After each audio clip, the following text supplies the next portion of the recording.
Olá, ouvinte. Eu sou o professor Afonso. Trago para você a teologia que atribui toda a autoridade divina a Jesus Cristo. Essa eu creio que seja uma teologia para o século XXI em diante. Eu recebi revelação divina para desvendar o livro de Apocalipse, as cartas do apóstolo Paulo e Daniel.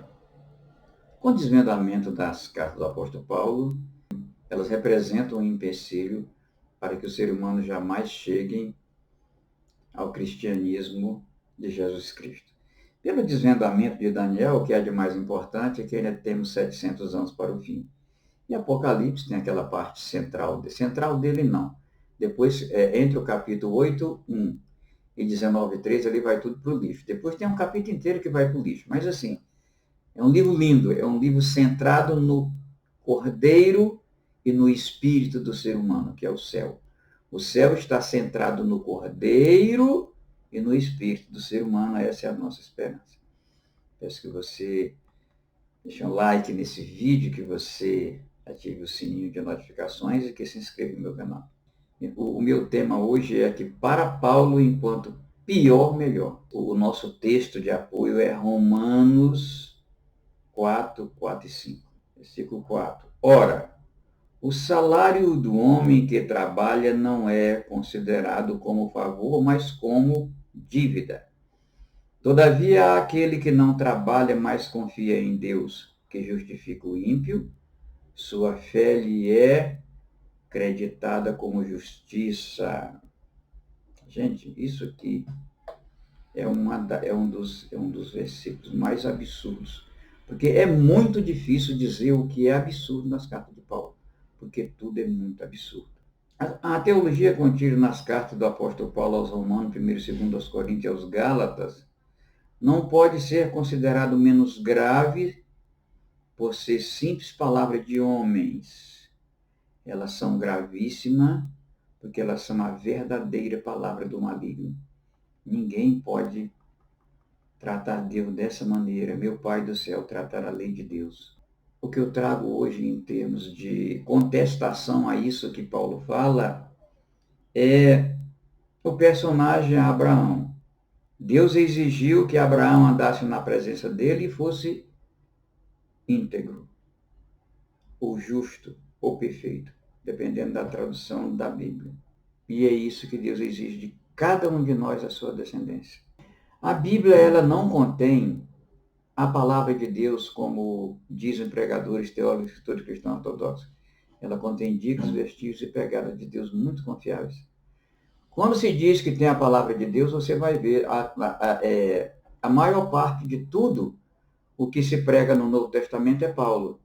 As cartas de Paulo aos Romanos, 1 e 2 Coríntios e aos Gálatas, foram adulteradas por Nero e seus assessores sofistas. Essa adulteração tinha como objetivo transformar os cristãos em malfazejos, pessoas que não cumprem a lei. Ou seja, se você não cumpre a lei de Deus, também não cumpre qualquer outra lei. Por quê? Afinal de contas, toda a lei humana tem raiz no decálogo, no 10 mandamentos.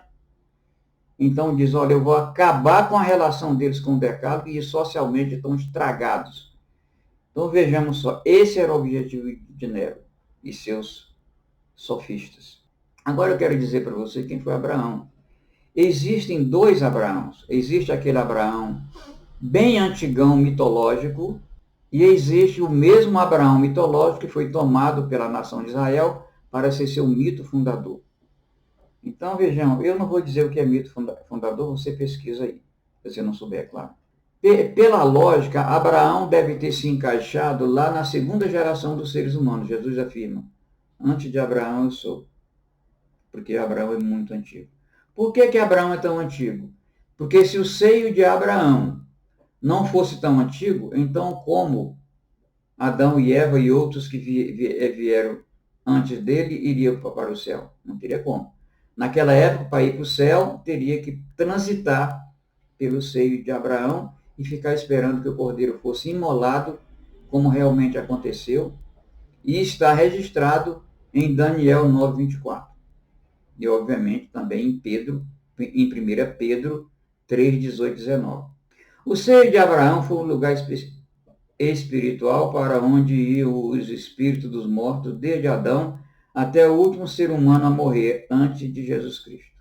Ele foi desativado quando Jesus foi morto, entregou seu espírito ao Pai ou o Espírito Santo, a essência de Deus. Quando Jesus foi ao seio de Abraão, ele levou a sua voz aos espíritos dos mortos que em vida aprenderam com Deus. Jesus afirma que todos serão ensinados por Deus, e os que do Pai aprendem vão a ele para ter a vida eterna. Isso está relatado na primeira carta de Pedro 3, 18, 19 e em Daniel 9, 24, conforme eu já me referi nessas duas passagens bíblicas. Gente, tem uma coisa que vocês precisam entender. Todos os 70 primeiros capítulos da Bíblia são mitos muito antigos, que nos chegaram através da cidade de Ur dos Caldeus, mas tem centenas de milhares de anos, embora pregadores, teólogos e escritores cristãos ortodoxos afirmem que o Sol ainda não tem 6.000 anos, e dizem que mitos são mentiras, e que a Bíblia não contém mitos. Pelo amor de Deus. Os mitos os mitos não são mentiras, eles são histórias que nos são transmitidas por falta de uma estrutura de escrita. Pregadores, teólogos e escritores cristãos ortodoxos só conseguem entender o universo a partir da escrita que aconteceu há 6.000 anos. Então, eles pregam que Jesus nasceu 4.000 anos depois de Adão. Gente, que doideira! 6.000 anos. E dizem ainda que o Sol ainda não tem 6.000 anos. Que doideira! Você acredita nisso? Os judeus tomaram o Abraão mitológico e o empregaram como mito fundador, como eu já falei, da sua nação, com todas as características até o capítulo 20 de Êxodo. Por isso o Sinai é muito sagrado. E a única lei que Deus deu aos seres humanos, através dos anjos, foi os 10 mandamentos. Benditos sejam os 10 mandamentos. Sagrado seja o Sinai, para a glória de Deus. Agora o texto bíblico que eu vou ler aqui é para refutar o ensino de Paulo de que nós, porque Adão pecou, nós não podemos de forma alguma andar na presença de Deus e guardar a sua lei. Abraão veio depois de Adão. Que história é essa? Isso é invenção de Nero com seus sofistas. Esse trecho se encontra em Gênesis 17, 1 e 2. Está escrito assim. Paulo gosta de se referir a Abraão para inventar todas as mentiras que ele conta. Quando Abraão estava com 99 anos de idade, o Senhor lhe apareceu e disse: Eu sou o Deus Todo-Poderoso. Ande segundo a minha vontade e seja íntegro. Que coisa linda, meu Deus, que coisa linda.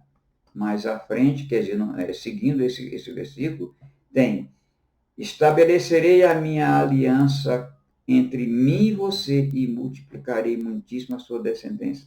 Gênesis 17, 1 e 2. Vou fazer um comentário aqui a respeito disso aqui.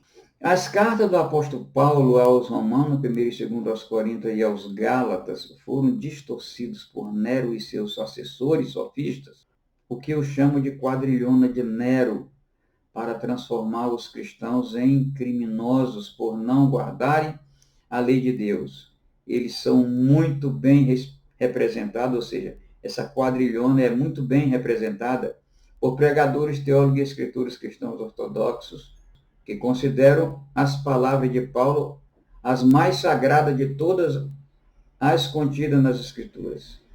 A chamam de o Evangelho de Jesus Cristo.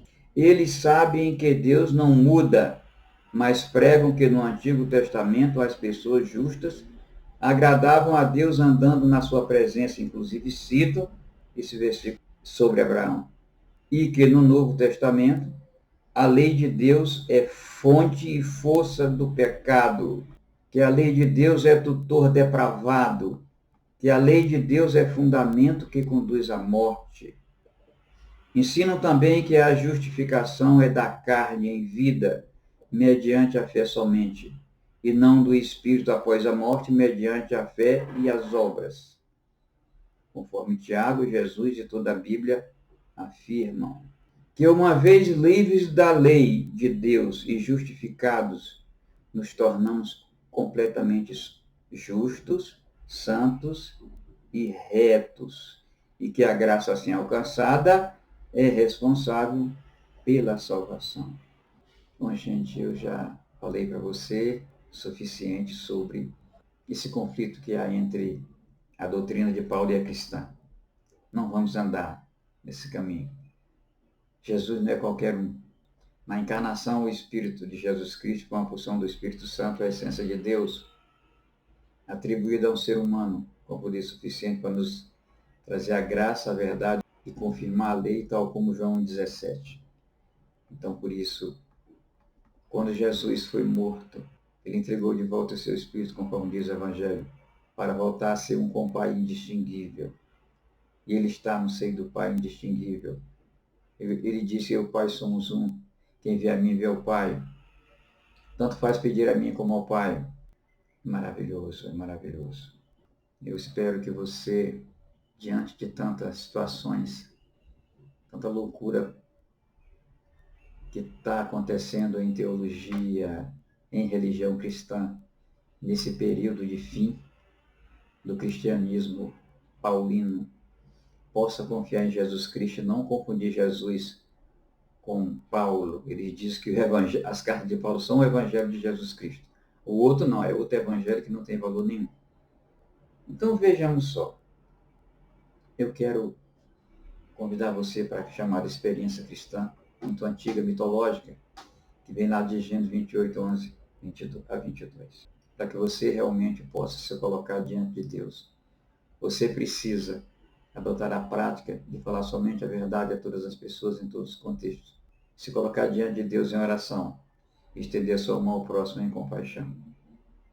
É isso que muda a sua vida, é isso que muda a sua vida, é isso que muda a sua vida. Esse trabalho, para mim, ele é muito importante. E por ser revelação divina, eu creio que seja para muito mais gente.